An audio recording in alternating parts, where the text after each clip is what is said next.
আপনারা জানেন যে আজই মন্ত্রিসভার যারা দফতর বন্টন হয়েছে তার মধ্যে যাকে যাকে দায়িত্ব দেওয়া হয়েছে তার মধ্যে অন্যতম অর্থমন্ত্রী হিসাবে দায়িত্ব পেয়েছেন স্বপন দাশগুপ্ত। এছাড়া দায়িত্বের তালিকায় যারা যারা রয়েছেন শিল্পমন্ত্রী তাপস রায়, স্বাস্থ্য পরিবার কল্যাণ মন্ত্রী শারদত্ত মুখোপাধ্যায়, উচ্চশিক্ষা মন্ত্রী জগন্নাথ চট্টোপাধ্যায়। কাটিয়ে দিয়েছি আমরা এবং আমাদের আগের দুটি প্রজন্ম, আমাদের পরের দুটি প্রজন্ম, এই পাঁচটি প্রজন্ম শুধু দিল্লির সঙ্গে আমরা লড়াই করাটাকেই আমাদের রাজনৈতিক সংস্কৃতি বলে মনে করেছি। বাংলার সামনে 5 দশক পর আবার একটা সুযোগ এসেছে যে ডবল ইঞ্জিন সরকারের সুবিধা নেওয়ার। রাজনৈতিকভাবে ভিন্নতা থাকলেও দিল্লিকে বাদ দিয়ে, কেন্দ্রকে বাদ দিয়ে সরকার চালানোর মানসিকতা কখনো কেরলও দেখায়নি, তামিলনাড়ুও দেখায়নি। আমরা দেখিয়েছি, আমরা রাজ্যকে পিছিয়ে দিয়েছি এবং শিক্ষাক্ষেত্রে তার আঘাত করেছে সবচেয়ে বেশি। তো সে কারণে আমাদেরকে এই অঙ্গীভূত করা, একত্রীকরণ করা এবং সেই সঙ্গে কেন্দ্রীয় সরকারের শিক্ষানীতির প্রতিটি বিষয়কে হুবহু আমরা এখানে প্রয়োগ করব, মেনে চলব, যাতে বাংলার ছাত্রছাত্রীরা যারা উচ্চ শিক্ষার্থী হয়ে দেশের অন্য প্রান্তের সঙ্গে সঙ্গে সেই একই বেনিফিটগুলি পশ্চিমবঙ্গের মাটিতেও তারা পেতে পারে।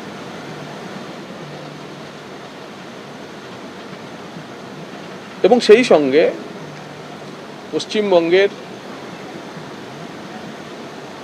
যে পশ্চিমবঙ্গ কার্যত শিক্ষাক্ষেত্রে জ্ঞান সাগর এবং গুণ সাগর হিসাবে ছিল। আমাদের লক্ষ্য ভারতীয় জনতা পার্টির এই সরকারের যে আগামী 5 বছরে শিক্ষাক্ষেত্রে পশ্চিমবঙ্গ আবার সারা ভারতবর্ষে অধিনায়কত্ব করবে, সেই জায়গায় নিয়ে যাওয়া। এবং তার জন্য যা যা করণীয়, আমাদের যে কারণে আমাদের পশ্চিমবঙ্গের মানুষ এত ভোট দিয়ে নিয়ে এসছে, রাষ্ট্রবাদকে সমর্থন করে, সেই রাষ্ট্রবাদের উপর আধারিত শিক্ষা ব্যবস্থাকে এগিয়ে নিয়ে গিয়ে ভারতের সঙ্গে অঙ্গীভূত করে এবং উৎকর্ষতা এবং নৈপুণ্যের চর্চা করে উচ্চশিক্ষাকে তার নির্দিষ্ট জায়গায় পৌঁছানো, বাঙালিকে উচ্চশিক্ষায় আবার প্রতিষ্ঠা দেওয়াই হবে আমাদের সরকারের একমাত্র কাজ।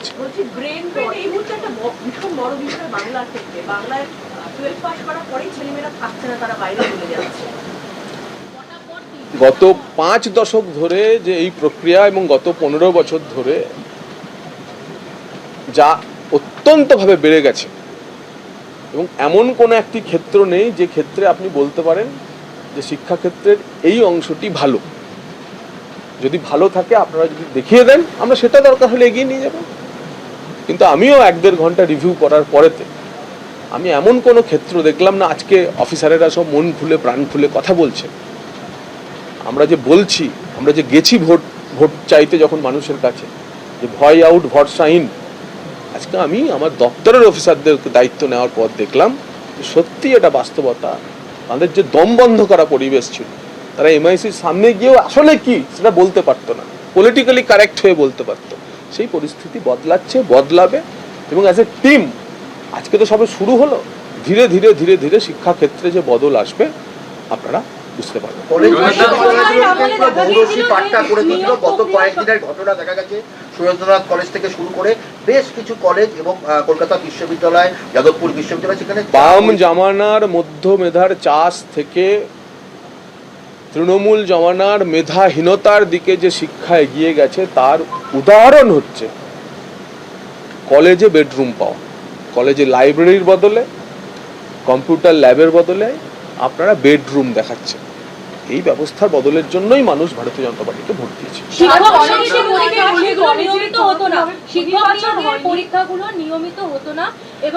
আমরা নির্বাচনে গিয়ে আমাদের মুখ্যমন্ত্রী আমাদের সংকল্পপত্রে আমরা যেটা বলেছি সেটা হচ্ছে বছর বছর এসএসসি, বছর বছর সিএসসি, বছর বছর পিএসসি, বছর বছর মিউনিসিপ্যাল সার্ভিস কমিশন, বছর বছর কোঅপারেটিভ সার্ভিস কমিশন, বছর বছর পুলিশের নিয়োগ, বছর বছর পুরসভা পঞ্চায়েতে নিয়োগ, এবং দুর্নীতিমুক্ত প্রশাসন, ঘুষ মুক্ত চাকরি। নিশ্চিত থাকুন, কি উচ্চশিক্ষা, কি কারিগরি শিক্ষা, কি স্কুল শিক্ষা, নিয়োগ হবে একেবারে স্বচ্ছ এবং ঘুষ মুক্ত। উচ্চশিক্ষার ক্ষেত্রে আমরা দেখেছি যে দীর্ঘদিন ভাইস চ্যান্সেলর রিক্রুটমেন্ট নিয়ে রাজ্যপাল সংঘাত চলেছে, সেক্ষেত্রে বিশ্ববিদ্যালয়ের প্রতি আপনাদের অ্যাপ্রোচ কি হবে? আর ছাত্র সংসদ নির্বাচন দীর্ঘদিন ধরে বন্ধ, কি করতে হবে? আজকে সবে শুরুর দিন, আমি আজকে নির্দিষ্ট কোনো বিষয় নিয়ে আমি বলবো না।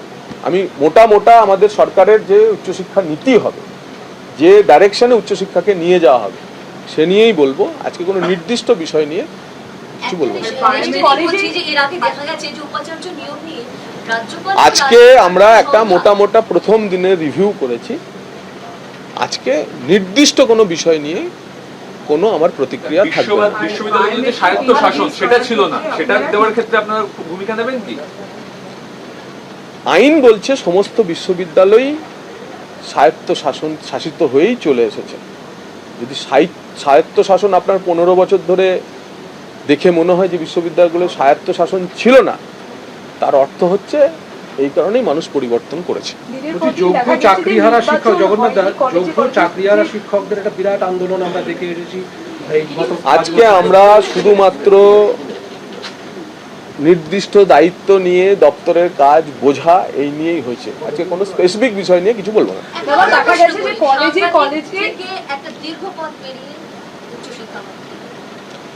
সাংবাদিকতা আমার পূর্বাশ্রমের বিষয়, আমি ভুলে গেছি।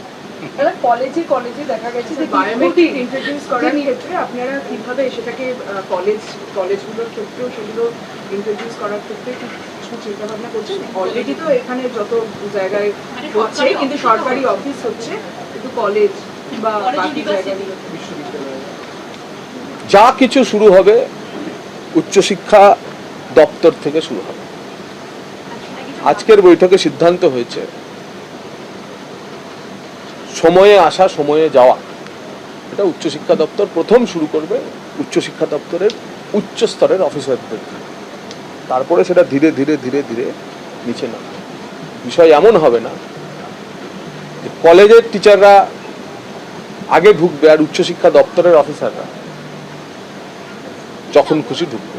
তা আগে আমি এবং আমার টিম, তারা আগে সময়ে আসা সময়ে যাওয়ার সংস্কৃতি ফিরিয়ে আনবে বিকাশ ভবনে। এই কালচার প্রথম এখান থেকে শুরু করতে হবে, তারপর সেটা আস্তে আস্তে নিচে যাবে এবং দ্রুত যাবে। মুখ্যমন্ত্রী সবসময় দুর্নীতির বিরুদ্ধে জিরো টলারেন্স বার্তা দিচ্ছে, শিক্ষাক্ষেত্রে উচ্চশিক্ষার ক্ষেত্রে কিভাবে কার্যকর করবে?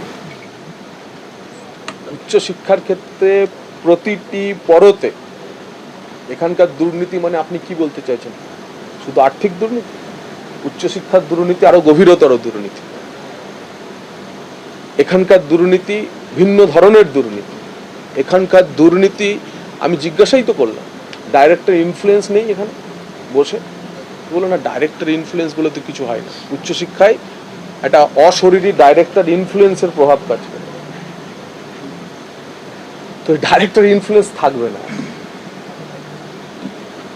নিয়ম কায়দায় স্বচ্ছতার সঙ্গে সব কাজ হবে। আপনাদের বিচারে যদি মনে হয় যে আর্থিক দুর্নীতিটাই একমাত্র দুর্নীতি, সেটা তো দুর্নীতি আছেই, কিন্তু হায়ার এডুকেশনের মতো একটি সংবেদনশীল জায়গায় তার থেকেও বড় যা আছে, তার ফেভারিটিজম, তার থেকেও বড় যেটা আছে যে গুণগত মানের সঙ্গে কম্প্রোমাইজ করা, তো সেই সব বিষয়গুলো এবার না আনলে আমরা যে বুৎপত্তির কথা বলছি সেটা আমরা প্রতিষ্ঠা করতে পারবো। অনেকগুলো প্রকল্প যেরকম স্টুডেন্ট ক্রেডিট কার্ড, তারপরে হচ্ছে, আমি আজকে নির্দিষ্ট কোনো প্রকল্পের কথা বলবো না। আমি আজকে সরকার প্রতিষ্ঠার পর দায়িত্বভার গ্রহণ এবং দায়িত্বভার গ্রহণের পরেতে মোটা আমাদের যা নীতি সেটাই আপনাদের জানাচ্ছি, যে রাষ্ট্রবাদের উপর আধারিত, দেশের সঙ্গে একীভূত, স্বচ্ছ, প্রভাবমুক্ত শিক্ষা ব্যবস্থা উৎকর্ষ এবং নৈপুণ্যের বিকাশের লক্ষ্যে আগামী 5 বছর উচ্চশিক্ষা দপ্তর কাজ করবে। আপনার দপ্তরে যে ভয়াবহ দুর্নীতি, যেটা আপনি বলছেন যে মানে বহুবিধ দুর্নীতি, তাদের বিরুদ্ধে তদন্ত বা তাদের বিরুদ্ধে কোনো ব্যবস্থা নেওয়ার কোনো রকম কর্মসূচি ভেবেছেন? আগে দেখুন কি হয়। এবিপি আনন্দ, এগিয়ে থাকে, এগিয়ে রাখে।